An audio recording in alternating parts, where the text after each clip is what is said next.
On va voir dans cette vidéo comment j'ai signé plus d'1 million d'euros de contrats avec des grands comptes grâce à la méthode que j'ai nommée l'ambassadeur en interne. Alors d'abord, qui je suis pour te parler de ça? Parce que je sais que tu dois te dire: «Attends, mais qu'est-ce qu'il me raconte lui? Comment ça, il a signé 1 million?» Bref, je vais tout expliquer. Je m'appelle Clément, j'ai monté une agence qui s'appelle Horus il y a 4 ans maintenant, qu'on a amené jusqu'à plus d'1,2 million d'euros de chiffre d'affaires annuel et qu'on a revendu l'année dernière et aujourd'hui, j'accompagne environ, plusieurs dizaines et sur la totalité du programme, une centaine d'agences de communication et de marketing avec un programme qui s'appelle Le Charbon et ce qu'il faut savoir, c'est que j'ai une particularité, une spécificité, c'est que je ne suis pas mauvais dans, «l'attaque» entre guillemets et la prospection, l'acquisition, la signature de grands comptes. J'avais pas de réseau au moment où on a signé des grands comptes, j'avais aucun piston, on n'avait pas forcément de personnes pour nous introduire et cetera et on était très jeunes, hein, j'avais 22 ans au moment où j'ai monté cette boîte. Pourtant, on a signé plus d'1 million d'euros avec ces grands comptes et on a bossé avec des boîtes très, très prestigieuses comme celles qui sont citées juste ici, là. Amazon, Mythic, Orange, Nexity, YouTube, Binance, La Poste, Très République, Mazars et j'en passe, alors qu'on avait 22 ans, aucune expérience et ça, c'est dû à une méthode, comme je l'ai écrit ici, hein, je ne suis pas allé toquer chez les comex, hein, j'avais pas l'adresse, et cette méthode s'appelle l'ambassadeur en interne, enfin elle s'appelle, c'est moi qui l'ai nommé l'ambassadeur en interne. C'est exactement ce que je vais te transmettre ici, je vais essayer de le faire de la manière la plus simple possible. C'est une méthode que je mettrai des heures et des heures à expliquer, c'est d'ailleurs quelque chose que j'explique bien plus en profondeur dans le programme Le Charbon à mes agences. Mais là, je vais essayer de te le résumer très rapidement en une quinzaine de minutes pour que tu comprennes la puissance de cette méthode. Allez, on est parti. Alors, le but, c'est d'obtenir un contact opérationnel, un interlocuteur au sein de ce grand compte et de le transformer en cheval de Troie pour aller closer un deal à 6 chiffres avec ces grands comptes. OK? Donc c'est ça la base, c'est ce sur quoi repose le système, c'est on trouve un interlocuteur, on en fait un cheval de Troie et grâce à ce cheval de Troie, on s'introduit dans le grand compte, OK? Avant ça, pourquoi est-ce que tu dois arrêter de viser les décideurs directement ou du moins les C-levels directement? C'est très, très compliqué. J'ai essayé, hein, j'ai réussi parfois à les tirer, direct les C-levels et d'avoir des rendez-vous avec eux, mais c'était très, très rare, c'était marginal et c'est pas grâce à ça qu'on a signé nos plus gros contrats. Parce qu'en fait, les gens, qui sont à ce niveau-là, donc les C-levels ne lisent pas leurs mails, ils sont ultra sollicités. Elles traitent jamais leur sujet en direct, elles te repoussent toujours vers quelqu'un qui est en dessous et qui peut gérer avec toi et ton projet, bah, il finit toujours dans un dossier partagé en attente de validation jusqu'à ce que tout le monde l'oublie. Ton mail pareil, bref, il y a personne qui va parler de toi et donc du coup, c'est très, très compliqué. Nous, à l'inverse, la méthode qui a très bien marché et ce que je t'invite à faire et c'est la base de l'ambassadeur en interne, c'est d'identifier une personne suffisamment impliquée, mais pas encore assez haut dans la hiérarchie de ce grand groupe, pour que toi, tu transformes cette personne en ton porteur de projet en interne à l'entreprise. C'est comme si tu trouvais, entre guillemets, ton ticket d'entrée ou ton cheval de Troie de ce grand compte. OK? La première étape, ça va donc d'être d'identifier un porteur potentiel. Tu vas pas viser le boss, comme je te disais, tu vas pas viser les C-levels, tu vas viser la personne au cœur de l'action, la personne qui est dans l'opérationnel. Le profil cible, je t'en ai mis quelques exemples, ça va être par exemple un manager, un responsable marketing, un responsable acquisition, un responsable produit, un responsable innovation. Ça dépend vraiment de ce que tu fais, de ce que tu vends aussi. Quelqu'un qui est présent dans la boîte depuis moins de 12 mois, parce qu'en fait, cette personne, elle est encore en phase de démonstration, elle cherche encore à prouver pour stabiliser son impact et sa position dans la boîte, mais aussi pour évoluer. Il faut que cette personne-là soit impliquée dans l'opérationnel, mais connectée à des enjeux stratégiques. C'est-à-dire qu'il ne faut pas qu'elle soit trop basse, du type alternant ou chargé de communication, par exemple, parce que ces gens-là n'ont très peu de points de bascule et peuvent très peu influencer les décisions. Du coup, il faut quand même que cette personne-là soit connectée aux enjeux stratégiques et qu'elle soit en liaison avec les décisions. Il faut qu'elle soit ambitieuse, autonome et avec de la bande passante. C'est pour ça qu'un C-level, c'est très compliqué. Et bah, comme je te disais, qu'ils soient en contact avec les décideurs, mais sans autorité directe. C'est-à-dire quelqu'un qui est capable d'aller présenter des projets et remonter des projets aux décideurs, mais qui n'est pas tout en bas de la chaîne non plus. C'est pas lui qui signe, mais par contre, c'est cette personne-là qui va faire bouger les choses. Donc normalement, avec ces critères-là, tu seras en capacité d'identifier un porteur potentiel pour passer à l'étape 2, qui va être l'activation. Donc comment est-ce qu'on rentre en contact avec ce porteur de projet potentiel, cet ambassadeur en interne? Et ben le but, c'est avec de l'activer avec un message personnalisé centré sur sa mission. Là, on va vraiment pas rentrer dans un pitch commercial. D'ailleurs, les grands comptes détestent ça quand on leur pitch directement quelque chose. Pas du tout. Il faut gagner leur confiance. On est face à des êtres humains, même si c'est un grand compte. Donc, il faut jouer l'humain. Et il faut même pas le jouer, il faut être humain. Donc tu arrives avec une compréhension claire de son scope et une vraie aide pour cette personne. Je t'ai mis un message type, mais bien évidemment, sois pas, bébête comme je le dis, prends-le, modifie-le, adapte-le, d'accord? Je le précise quand même parce que je le vois venir. Je vois que tu pilotes le sujet X sur nom de la boîte. On a bossé sur un projet très similaire récemment. Je pense qu'on pourrait t'aider. Putain, j'écris comme un fou. Je pense qu'on pourrait, alors par contre et je pense que ce qu'on pourrait t'aider à le faire plus avancer plus vite. Je sais pas comment j'ai écrit ça, mais bref, tu as compris. Dis-moi si tu veux qu'on échange 15 minutes. Alors, je pense qu'on pourrait t'aider à le faire avancer plus vite et avec mode friction. Dis-moi si tu veux qu'on échange 15 minutes. Je sais pas comment j'ai réussi à écrire ça, mais je pense que tu as compris le principe du message, je suis désolé. L'objectif, c'est, bah, de le faire parler de ses objectifs, de ses freins et de son timing. Tu lui vends rien, tu lui proposes du soutien. Donc tu as vu, en fait, un message comme ça axe absolument pas sur la vente, ça axe plutôt sur: «Écoute, j'ai une idée, j'aimerais t'en parler, je pense que ça peut t'aider. Est-ce que tu as 15 minutes à m'accorder?» C'est un message qui est beaucoup plus propre, beaucoup plus, accessible et qui a beaucoup plus de potentiel d'être répondu qu'un pur message froid de prospection en mode, «J'ai envie de t'aider, je veux te vendre un truc» et cetera. OK? C'est plus: «Je sais que tu bosses là-dessus, j'ai été checker, je trouve ça hyper intéressant. Là, j'ai quelque chose à te proposer, c'est pas forcément pour te le vendre, mais j'aimerais juste qu'on en parle 15 minutes. Je pense vraiment que ça peut t'aider». Hop, on se propose comme une aide, OK? Ensuite, l'étape 3 et c'est là que ça devient intéressant et c'est là que moi j'ai beaucoup appris dans cette manière de fonctionner avec les grands comptes, c'est faire co-construire la solution à cet interlocuteur en interne.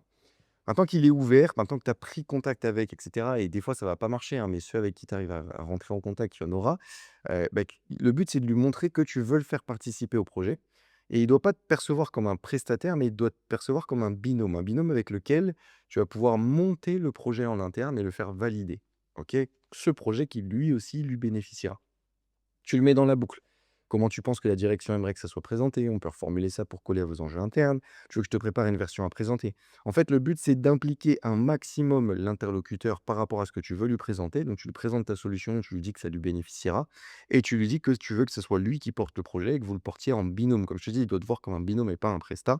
Et il faut faire en sorte de ce qui est écrit ici, là, qu'ils se sentent propriétaires du projet. Si la personne, ton interlocuteur en interne, se sent propriétaire du projet, c'est là qu'il va devenir un ambassadeur en interne. Il aura envie de défendre le projet, il aura envie de le proposer.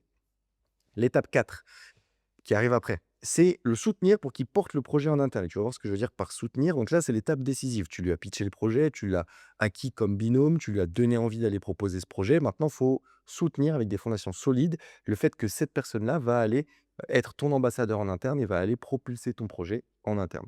Il va devoir aller le pitcher à son N+1, voire en comité d'exécution potentiellement et s'il est seul, si tu ne le soutiens pas, là, ça va être compliqué. Moi, plusieurs fois, j'ai laissé la décision sur des ambassadeurs en interne ou des interlocuteurs avec qui je m'entendais très bien et je leur ai dit: «Allez, va pitcher le projet», sans leur apporter les bases solides et sans leur apporter mon aide au maximum de ce que je pouvais. Ça a été un carnage parce que les propos ont été déformés. La personne n'avait pas assez de soutien et assez de fondation pour pouvoir pitcher correctement le projet et donc on s'est fait retoquer le projet, on a dû le représenter. C'est arrivé plusieurs fois, notamment avec un très, très gros client dans la finance. Bref, du coup là, ton job, ça va être, d'aider le client à aller formuler les bons messages. Le but, c'est de lui proposer exactement tout ce dont il a besoin, donc une présentation, tous les éléments clés, les chiffres, les projections, les ressources, tout ce qui va être preuve sociale, étude de cas, ça a déjà marché sur nos concurrents. Bref, tous ces éléments-là, en fait, qui lui vont pouvoir appuyer son pitch et auquel il ne penserait pas ou auquel il n'a pas accès tout simplement, il faut que tu lui donnes. Pareil pour la projection financière. Ce qui se passe dans les grands comptes, c'est qu'ils ont des budgets et ces budgets sont alloués en fonction de ce qui leur semble pertinent pour atteindre leurs objectifs. Mais les budgets sont déjà décidés. Toi, il faut que tu arrives dans une démarche de, voilà, on va prendre tel budget pour réaliser telle chose et ça sera en proportion des autres une meilleure décision parce que ça va nous permettre d'atteindre nos objectifs. Ça, c'est des choses qu'il faut que toi, tu impulses à cette personne-là, même si elle le fera d'elle-même. Il faut que tu lui impulses quand même. Et le but, c'est que toi, tu te rends, enfin, tu lui le rendes irréprochable par rapport à ses décisionnaires et que tu le fasses briller, tu vois? Et le but, c'est que implicitement, tu lui expliques que si ce projet passe et si ce projet est un succès, ça sera un bénéfice pour sa carrière à lui ou à elle. Et c'est ça qui va faire bouger cette personne, OK? En gros, c'est ça là. En faisant comprendre à cette personne, ce projet-là, bien présenté, il peut t'amener plus loin. Et ça, c'est important. Étape 5, le laisser vendre pour toi. Là, ce qui se passe, c'est qu'une fois que tu lui as donné toutes les ressources, bah, mine de rien, c'est plus toi qui pousse. Oui, tu peux être dans certaines réunions, oui, tu peux, discuter avec son décisionnaire et cetera, qui va demander à te rencontrer. La vérité, c'est que la décision, elle se passe quand même entre ton interlocuteur et ses décisionnaires parce que c'est lui qui présente un projet à son manager et c'est son manager qui a le budget, qui décide de l'allocation du budget. Donc toi, tu as un impact, mais tu as pas un si gros impact que ça. Donc le but, ouais, c'est, d'intervenir uniquement à la fin pour sécuriser, pour cadrer, pour closer, pour rassurer son décisionnaire. Moi, plein de fois, ça m'est arrivé où, bah, j'ai laissé mon interlocuteur ou mon interlocutrice aller pitcher le projet. C'était bien fait, donc il y a eu cet intérêt et c'est là que le N+1, N+2, N+12 là, a, voulu nous rencontrer pour qu'on vienne simplement clarifier tout ce qui n'a pas pu être clarifié par notre interlocuteur, mais surtout que cette personne-là nous rencontre avant de nous filer un budget quand même, tu vois? Mais du coup, le cycle, il se passe comme ça. Tu la laisses vendre pour toi, tu la laisses pitcher le projet pour toi et si ça a bien été pitché, ça a bien été préparé, ce qui est le cas avec ce que je t'ai demandé de préparer là et la manière dont c'est fait, derrière, tu seras appelé forcément pour venir, «conclure le deal» entre guillemets et rassurer le décisionnaire.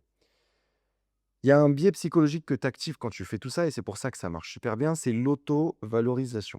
En gros, tu vends pas une offre, tu vends une opportunité de reconnaissance interne. C'est-à-dire que tu vas trouver un interlocuteur au sein d'une boîte qui est récent, qui a tout approuvé, qui veut évoluer, qui est ambitieux, et tu lui vends une opportunité d'être reconnu en interne et donc tu lui revends une évolution potentielle en interne et un sentiment de satisfaction et une auto-valorisation sans jamais vraiment dire à cette personne-là, bah, tu lui montres que ce projet, il est visible en interne, qu'il va avoir un impact, que du coup, vu que c'est lui ou elle qui l'a porté, bah, il va être directement associé à ce projet et que si ce projet est porté par ton agence, il va être bien réalisé, donc il va avoir un succès et que ce succès sera visible au sein des autres personnes dans la boîte et que bah, ces décisionnaires, ces managers vont le voir ou la voir comme un atout pour réussir rapidement et proprement parce que si elle propose ou il propose des projets comme ça et qui à chaque fois ils sont successful comme celui-ci, techniquement cette personne-là va commencer par évoluer. Donc le but, c'est de vraiment jouer sur ce biais-là d'autovalorisation, il y a rien d'immoral là-dedans, hein. C'est tout simplement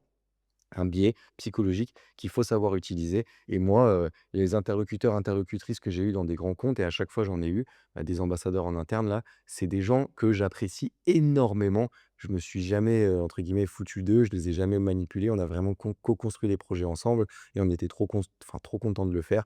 Il y en a qui ont signé, il y en a qui ont pas signé et c'est des gens que j'adore humainement et avec qui, voilà, je vais boire des cafés ou avec qui, je discute de choses qui n'ont rien à voir du travail et donc il y a cet aspect-là aussi qui est sympa dans cette petite aventure-là. Mais il y a quand même le fait que, bah, oui, tu apportes ton expertise que cette personne-là n'a pas pour qu'elle puisse monter en valeur dans sa boîte et qu'elle puisse, grimper des échelons aussi dans sa boîte parce que c'est ça son but. Bref, je t'ai mis le rôle, de ton agence à chaque étape là. Donc l'étape identifier qui est la première étape, repérer le bon profil. L'étape activer, lancer un message stratégique orienté soutien. Co-construire, tu vas co-construire l'offre avec, ton interlocuteur. Soutenir, tu vas lui préparer toutes les ressources nécessaires pour un bon pitch et le laisser faire, c'est-à-dire le laisser porter le projet en interne et arriver derrière en deuxième lame, pour signer. Bref, petite conclusion, si tu veux signer des contrats à 6 chiffres, mais même des contrats tout simplement avec des grands comptes, arrête d'aller pitcher les C-levels, c'est très, très compliqué de rentrer en contact avec eux directement. Je te parle par expérience. Même avec beaucoup de preuves sociales, même avec beaucoup d'années d'expérience et même avec une agence très bien positionnée sur le marché, comme c'était le cas pour nous, ça restait compliqué de rentrer en contact avec eux parce qu'ils sont sollicités par littéralement tout le monde. C'est pas lui qui feront bouger quoi que ce soit pour toi. Donc la meilleure technique, c'est de trouver un ambassadeur, c'est de le faire briller, lui donner envie de se projeter, lui donner un projet qu'il valorise et le regarder du coup en interne ouvrir toutes les portes pour toi.